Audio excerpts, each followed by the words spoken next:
cuando todo se derrumba, cuando la persona que sos deja de funcionar de golpe, trabajo, relaciones. Hay una expresión que usamos, la noche oscura del alma. Y la mayoría no sabe que viene de un poema, ni que ese poema lo escribió una persona que estaba encarcelado, ni que ese hombre tardó siglos en ser reconocido por la misma institución que intentó destruirlo. Hoy vamos a hablar de San Juan de la Cruz, pero no del santo de la estampita, del hombre, del preso, del poeta, que escribió poemas tan cargados de erotismo que la Iglesia no supo qué hacer con ellos durante 400 años y optó por fingir que hablaba de otra cosa. Juan de Yepes nació en 1542 en Fontiveros, un pueblo de Ávila. Su padre, Gonzalo de Yepes, era tejedor. Había cometido el error social de enamorarse de una mujer pobre, Catalina Álvarez, y su familia lo desheredó por eso. Cuando Juan era muy pequeño, su padre murió. La familia quedó en la indigencia absoluta. Esto es importante porque define todo lo que viene después. Juan de la Cruz no va a partir de ningún privilegio, no parte ni siquiera de la estabilidad, parte del hambre, parte de la orfandad, de esa condición en el siglo XVI que se llama, sin pelos en la lengua, pobre de solemnidad, que significa que ni siquiera eras lo suficientemente visible para que el sistema te explotara. Y sin embargo, este hombre se va a convertir en uno de los grandes poetas de lengua castellana. Algunos dirán el más grande. La pobreza le dio un vacío. Juan sabía lo que era no tener nada. Y eso luego lo transfirió a la metáfora más poderosa de su obra. El alma también tiene que vaciarse de todo para encontrar lo que busca. Pero antes de llegar al poema, vamos a ver en qué se metió.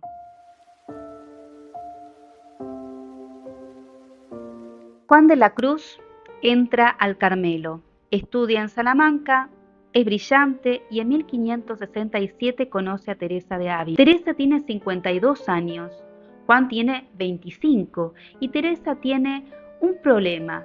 Quiere reformar la orden carmelita desde dentro, recuperar la austeridad original, fundar conventos de lo que ella llama descalzos frente a los carmelitas calzados que habían acumulado poder, propiedades y una comunidad bastante alejada de los votos fundacionales. Es una reforma peligrosa, es una reforma religiosa, pero también es una guerra política. Juan se une a ella, se convierte en uno de los hombres principales, funda conventos, funda comunidades de frailes reformados y eso tiene un precio. Dentro de su propia orden, Juan pasa de ser un hermano a ser un traidor, un disidente. Los carmelitas lo ven como alguien que los cuestiona, que les quita autoridad, que les quita frailes. Y eso en el siglo XVI, cuando una institución decide que sos un problema, las consecuencias no es una reunión incómoda. En la madrugada del 3 de diciembre de 1577, un grupo de frailes carmelitas calzados entra en la residencia, los sacan de la cama y los llevan a Toledo. No hay proceso judicial o una acusación formal, pero sí hay un convento y una celda. Y la decisión es que este hombre tiene que desaparecer hasta que se doblegue. La celda donde lo encierran mide apenas 2 por 3 metros aproximadamente. Era como un armario reconvertido, sin ventilación, con una rendija minúscula en lo alto de la pared, que era la única fuente de luz. Durante los primeros meses, esa luz llegaba solo cuando los frailes abrían la puerta para traerle comida, que era pan, agua y sardinas. Una vez por semana lo llevaban al refectorio para lo que la orden llamaba disciplina circular. San Juan de la Cruz se arrodillaba en el suelo mientras los hermanos comían y cada uno de ellos al pasar podía golpearle la espalda con una disciplina que era una correa de cuero. Esto continuó por 8-9 meses. Y acá es donde el relato convencional de San Juan de la Cruz suele hacer una trampa. La hagiografía, que es el género literario de la vida de los santos, intenta presentar el sufrimiento como un escalón a la gloria. Lo que importa es que este hombre de 35 años lleva 9 meses encerrado en una especie de armario. Ha sido golpeado de forma sistemática, está malnutrido, no tiene ni papel, ni tinta, ni luz suficiente para leer ni escribir. En este armario, Juan empieza a construir poemas. primeros versos de La noche oscura pudieron haber nacido de esta experiencia en esta celda. Sin papel, los va a memorizar, los repite en voz baja, en la oscuridad para no perderlos. El poema es el único sostén, el único espacio donde él puede entrar. Juan, además, construía liras, que es una forma poética especial. Está compuesto por estrofas de 5 versos con una combinación de metros específica. Es una forma de raíz italiana que Garcilaso de la Vega había introducido en castellano pocas décadas antes. Es una forma poética que exige control, que exige que cuentes las sílabas, exige que el verso tenga una musicalidad, a pesar de que nadie lo podía escuchar. Hay algo en este detalle que habla de este hombre, porque mientras lo degradaban, él estaba haciendo métricas. Habla de la disciplina intelectual, de la resistencia frente a la barbarie.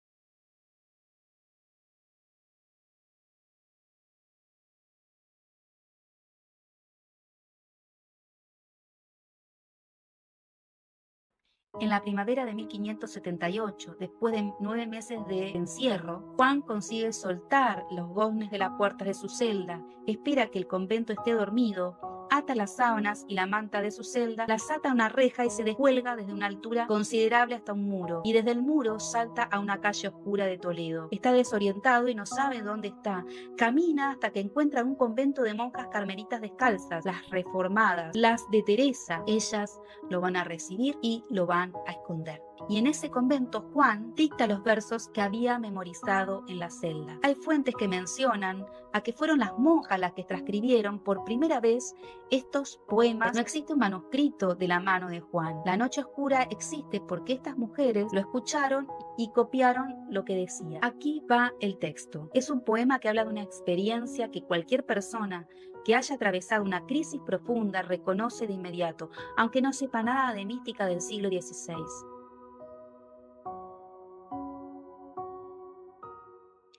En una noche oscura, con ansias, en amores inflamada, oh dichosa aventura, salí sin ser notada, estando ya mi casa sosegada.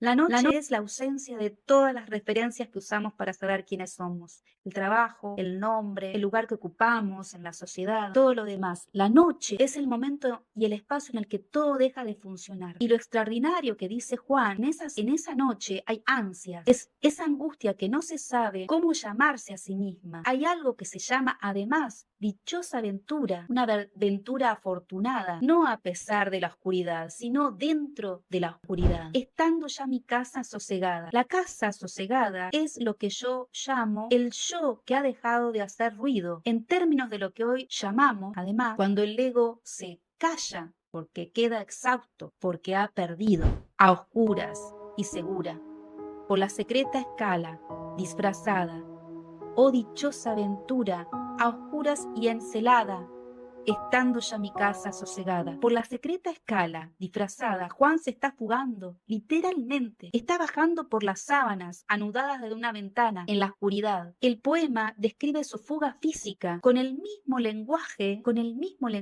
que describe la experiencia espiritual, porque para él son la misma cosa. No hay separación entre el cuerpo que se descuelga de una pared y el alma que se suelta de sus propias ataduras. Disfrazada es la figura que ya no se reconoce a sí misma. El alma que ha perdido su identidad social, todo lo que usaba para presentarse en el mundo. Y en esa pérdida, en ese disfraz que borra todo lo anterior, hay una libertad que no existía antes. En la noche dichosa, en secreto, que nadie me veía, ni yo miraba cosa sin otra luz ni guía, sino la que en el corazón ardía. Sin otra luz y guía, sino la que en el corazón ardía. Esto es el núcleo del poema y es lo que convierte la noche oscura en algo que trasciende el siglo XVI.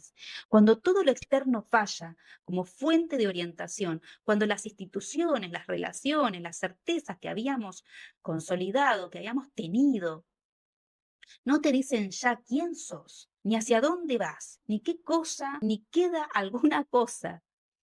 Algo interno sigue ardiendo y eso Juan lo llama amor.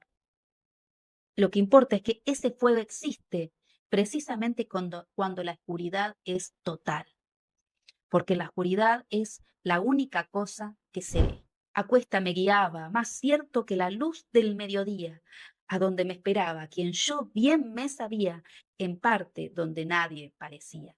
Más cierto que la luz del mediodía. Juan no dice que la oscuridad sea mejor que la claridad de forma abstracta. Dice que esa luz interior, en ese momento específico de pérdida total, guía con más precisión que toda claridad de la claridad, porque la era prestada, era lo que los otros decían que era verdad.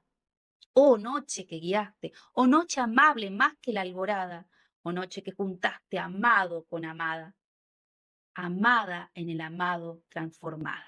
Y aquí Juan hace algo que la iglesia tardó siglos en saber cómo digerir. Llama a la noche amable, la noche como la condición necesaria para el encuentro. No es un obstáculo esta noche, algo que hay que superar. Es el clima, es el espacio, es la condición para lograr el encuentro. La noche misma como el lugar de encuentro. Y amada en el amado transformada es la disolución de la identidad separada.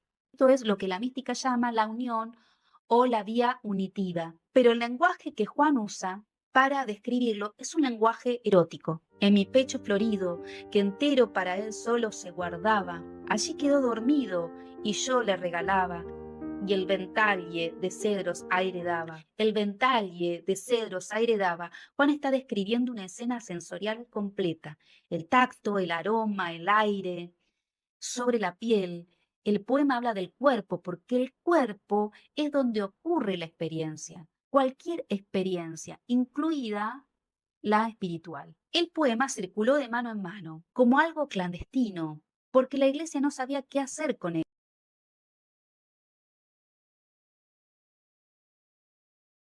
La teología oficial de la época tenía una separación clara entre lo espiritual y lo carnal. La experiencia mística debía ser incorpórea, abstracta y desexualizada. Y Juan había escrito un poema donde la amada sale de la noche en secreto a encontrarse con su amado. Se recuesta sobre su pecho y le regala, le abanica. Los comentaristas posteriores trabajaron durante décadas para espiritualizar el texto, para explicar que la amada era el alma en sentido abstracto y que el amado era Dios en sentido teológico, que todo aquello de dormir sobre el pecho y el aire de cedro era una metáfora sin carga sensorial. Pero Juan de la Cruz, ya había escrito su propio comentario al poema en prosa, y en ese comentario no huye del lenguaje.